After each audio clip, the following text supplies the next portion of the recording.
on the show. It's speaking of survival of the fittest and setting some records and all of that. Cavaliers, Friday night, they went out there and survived a game that was a lot closer than it probably should have, as they got into it. Really just one of those nobody's playing any defense, if we're going to be honest. You can look at the other way and say offensive explosion, or you can say nobody's playing a lick of defense out here either. And there was some controversial calls as well. I didn't get a chance to see the whole game from Friday night, saw a lot of the highlights and the way the game went down there at the end. Cavaliers survived, but surviving is not what Atlanta did the next night. My friend was at that game up close and personal, told me about it yesterday. We were talking. He goes, Jerry, you had to be there. He said it was something. He said not just the Cavs, not just because the Cavs won. He said, bro, I've never seen anything like that in person, what the Cavs did the other night. I mean, obviously you guys have probably heard by now because here we're 2 days removed, but not only setting the record with the 19 three-pointers, they hit the first, I believe it was 11 in a row. And they were everything they touched turned to gold that night. And now, so funny too. Think about the difference 10 days or a week makes, because they're 1-3 and people are diving out the roof and panic buttons and all of that. Get yourself chugging on a little bit of a winning streak here, and you really start to see the tip of the iceberg offensively. And then offensively was never the question with me. Defensively is what this team is going to have to do. But, man, you got to see it. But, yeah, my buddy goes, hey, Jerry, I'm telling you, man, never seen anything like it. It was just a thing of beauty if you're a basketball person to appreciate that one. And the ball movement, that was the buzz phrase of training camp and of David Blatt and ball energy and all of that. You're starting to see it. You're definitely seeing it with these guys. And it's still, hey, look, man, we're in the early portion of this season still. There's still going to be a lot of work to be done. But, man, you can see it. I mean, you can see the tip of the iceberg with where these cats are getting ready to go. And, LeBron running the ball a lot more primarily now, showing guys where to go, keeping that thing moving, whipping it around. There's been a difference, obviously, since Sean Marion switched into the starting lineup as well, because he's now able to defend against the other team's primary guy, which switches up the defensive responsibilities a bit on LeBron, since he's handling more of the distribution duties than maybe the original intention may have been. But I'm telling you, man, and they're shorthanded too, and you can see this thing coming together. You're beginning to see the emergence of Joe Harris too. Of course, this was David Griffin. He was here. So let's not act like he wasn't a part of the drafting. But first one that's his, first one that he's got his fingerprints all over is this offseason stuff. So, Joe Harris, draft pick of the Browns there, or draft pick of the Cavaliers there. And I'll tell you, the way he was shooting early, 12 points. But you're starting to see how, and I saw some people make some arguments about him getting into the starting lineup sooner rather than later. I can see where that's going to end up coming, because he plays the low-key kind of game that you need to go with the high-usage players that are primarily dominating the ball with the Cavaliers, the main guys. So he could fit in really well. I don't know defensively what Joe Harris is all about yet, which is where one of my questions is, but you can easily see there's going to be openings with Delly still. He's at minimum, 4 or 5 weeks before he can do anything, and at least. So you're going to have openings there. There's issues with Dion getting back into it. So you're going to have some possibilities. The rotation is nowhere near settled. And I do think that Joe Harris could quite possibly be there perhaps a month, 6 weeks from now or whatever. He's going to get the opportunity, that's for sure. But I like what I'm seeing. But just in general, man, again, and I did get a chance to watch all of Saturday night's game when I was here yesterday, getting ready for the show and catching up on everything from over the weekend. I said, yeah, I have to appreciate this one for myself. We'll talk a little bit more about that, and we'll preview tonight's game, Denver at the Q. You got the big one here coming up this week too. You get San Antonio. That'll be a interesting clash coming up at the Q. We'll talk about all of that, guys. A little bit later on in the show, let's get a break in. Let me get the first break in. Let's come back. All right, let's get the focus on the big game of the weekend. We'll start with the Browns. And, of course, yesterday, Browns fall to Houston. For those of you under a rock or those of you that didn't know, Browns fall yesterday to Houston 23-7. Really, to me, there's a lot we can talk about with this game, whether you want to go offense, defense, the tail of the game. Clearly, this was a game. Here's the thing: this was a game for as poorly as the Browns played in so many areas. They still should have found a way to, should have found a way to win this game. There's a couple of opportunities that changed that, but man, I mean, Alfred Blue, 36 carries, $156. I mean, that right there, start right there, because that was big. That was huge. I mean, I like Al Blue from LSU. You guys know we've had some joking conversations about my man Al Blue from LSU, from my fantasy team and all of that stuff. But, man, I hang my head in shame when I tell you that I played him yesterday. I can't lie. I played when the word came down that Arian Foster wasn't playing, I played him because the Browns' running defense is what it is. And luckily for me, he didn't get in the end zone, which was fine because they rack up the yards. So they did keep him out of the end zone. But regardless, I mean, rumble, young man, rumble, as the expression goes. He went to work on the Browns. We'll talk about it. We'll talk about those injuries thinning out. Ryan Mallett went out there and took what the defense gave him. I'll tell you what, a couple of those throws he made, the deep ones were nice. Even the one that was broken up in the end zone. Great throw. And we're going to talk about all of that when we come back. We'll hit the Browns. And how can I be talking about this game without turning up the wattage? Because JJ Watt owned everything yesterday. I mean, even on his penalties, he was ultra aggressive. And, man, what a beast. I mean, he really is. He may be the MVP. I know there's all these quarterbacks out here throwing for 8 million yards and 75 touchdowns this season, and I get it. But, man, J.J. Watt may have to just be the MVP of this whole thing, man, because he is – tell me there's one man. I don't know, Aaron Rodgers is up there too because when he's on, Green Bay is a completely different team. But, man, one guy that controls his team's fortunes as much as J.J. Watt. I mean, he can single-handedly own a football game. And you know that. We watch him.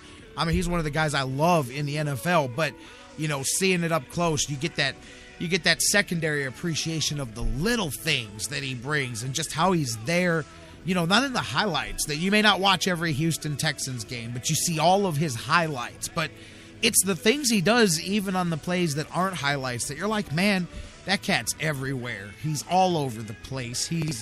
That's game like changer. That's where people have to game plan around a cat, and he was doing it for sure. We'll talk about that, all of it. Browns, Houston, yesterday went down at the lakefront. When we come back, let's do it. Phones are open, 216-539-7535. When we come back, we're talking Browns. 15 minutes from now, John McMullen from the Sports Network joins in on the conversations. We'll go around the whole NFL and more. Don't go anywhere. We have just begun.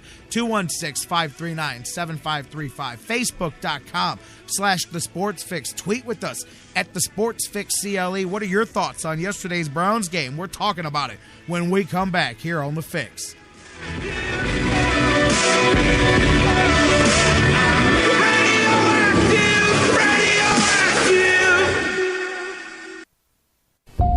This is The Sports Fix. Are you talking to me? Yes. Are you talking to me? Yes. Are you talking to me? Yes. Hey, call me Mr. Pig!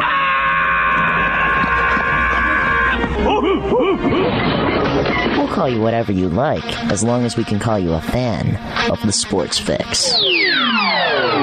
Sports Fix listeners, you've heard me talking about it. Millionaires being made all season long at DraftKings.com, America's favorite one-week fantasy football site. I've been playing there too. It's now J-Rock's favorite one-week fantasy football site. What's one-week fantasy football? That means no season-long commitments. Play whenever you want. Have a player who's hurt? That's no problem at all because you change everything week to week. Injuries don't derail your chance at victory. It's a new season every week. You're never stuck with the same players. You can can pick your team in just minutes and be on your way to winning huge cash. This season, one listener turned $10 into $5,000. Another turned $2 into $10,000. And a new millionaire has been crowned nearly every week this season at DraftKings.com. You could be next. Imagine winning $1 million in one day. $1 million just for playing fantasy football at DraftKings.com. Head to DraftKings.com now and use promo code Spreaker to play for free in the $10 million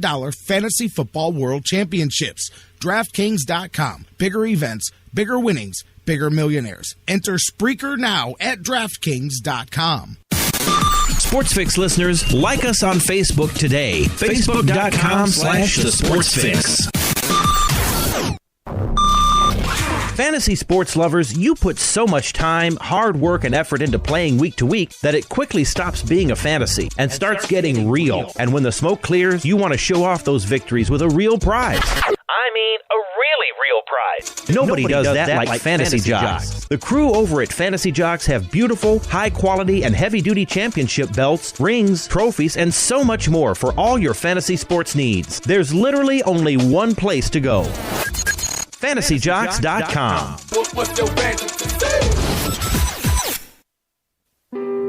It's just an old ball, really. Nothing more. We grew with it and studied it. We owned it and shared it. We prayed they would hit it and miss it. We prayed they would catch it and drop it. We wanted it to bounce and fly, speed up and slow down. We prayed it would come to us, and we wanted to give it away. We have watched it weather storms and bask in the sun. And it's always right here in our hands. Cleveland Indians, established 1901. Hey everybody, this is Jerry the King Lawler from WWE, and you're listening to the Sports Fix.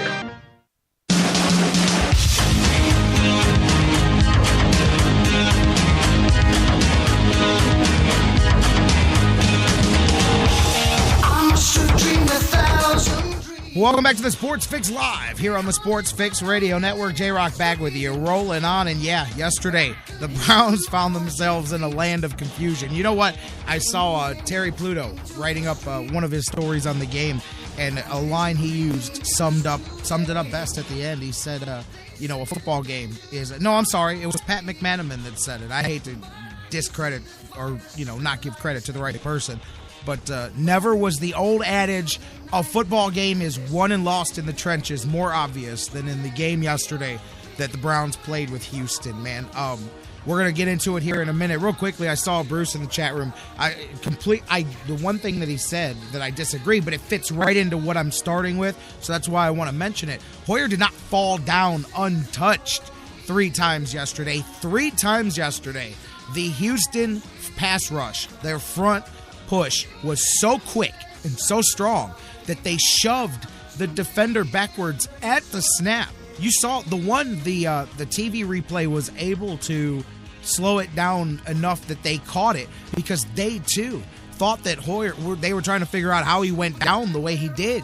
They were pushing back so fast at the snap that it was causing the guard or the center to step on the tip of Hoyer's foot and trip him there that quickly, because it made the first step hit into his first step on the drop back. I'll tell you what, it all came from obviously more than just JJ Watt, but it starts, finishes, and rotates around JJ Watt. As I said, you get more of an appreciation for his effect on a football game when you watch the whole 60 minutes up close like you did yesterday. You know what he can do with the big plays, but Lordy almighty, did he affected so many different plays just with his presence, and far from himself. A lot of the guys that we mentioned, Cushing was huge. Not only was he huge, but allow me to remind you how badly he beat up Brian Hoyer on a couple of plays. I really thought Hoyer was done for on that one shot was it within the 10? I can't remember exactly where the line of scrimmage was, but he was decleated. Went down. I'm positive that he had to have been concussed at that point. He took the shot right under the chin. You could see it on the replay. He took the shot under the chin. That was the one when Manziel got up because they weren't sure, and the announcers even said, boy, this guy has got guts. He's not coming out unless you drag him off the field, man. But he took a shot, and that was more than just one. There was a couple. The one, I'll tell you what, Cushing not getting blocked.